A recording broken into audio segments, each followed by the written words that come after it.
Senior Fellow at Stanford's Hoover Institution, Victor Davis Hanson. Victor, always great to have you on American Agenda. Thank you so much for joining me this afternoon. Let's start here. What is potentially bad or wrong about Secretary Noem's idea? Well, I think she's reacting to two things. One is numbers. And just in the general context, we've never had 16% of the population foreign-born. Of course, we've never had 53 million people foreign-born. So there's a huge amount of immigrants in the country.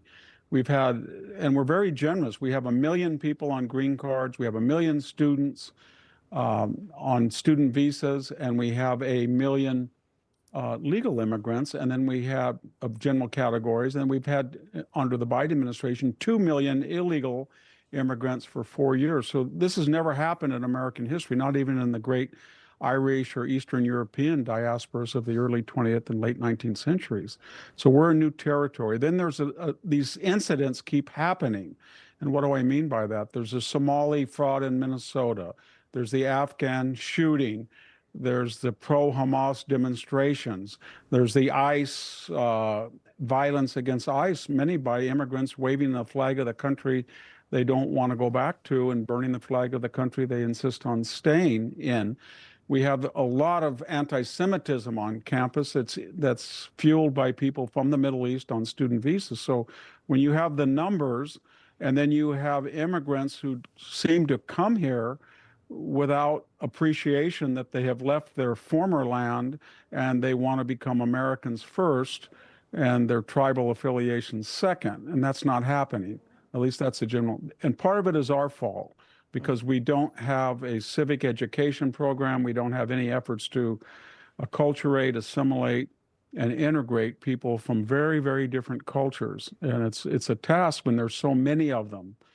And we have an open border, et cetera. And it's part of the whole DEI industry where as soon as a person comes from these places, they're placed, at least in the popular culture, on the victim oppressed side of our Marxist binary oppressor, oppress, victimizer, victimized. So they're eligible for all sorts of federal support based on the idea they have some claim on as a victim. That's right. We saw that under the Biden administration ad nauseum. Yeah. But my question for you, though, is this. And I know you said we're at a different point here in the United States than we ever have been before. But at the same point, we know that the United States is built on immigrants and people from all different countries with all different religions and philosophies coming together.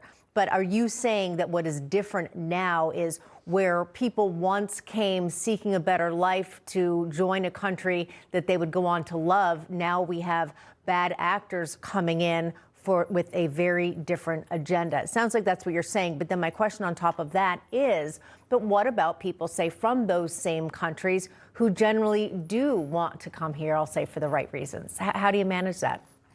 I think you manage it by vastly reducing the number, so from 2 or 3 million people on green cards and legally, and another formally 2 million, down to 300,000 or so. That is a number that, and then you have to make it diverse. You have to have people from all over the country, but you cannot just take millions of people from Latin America or South America or Mexico and then not inculcate them in the melting pot and not expect what we have.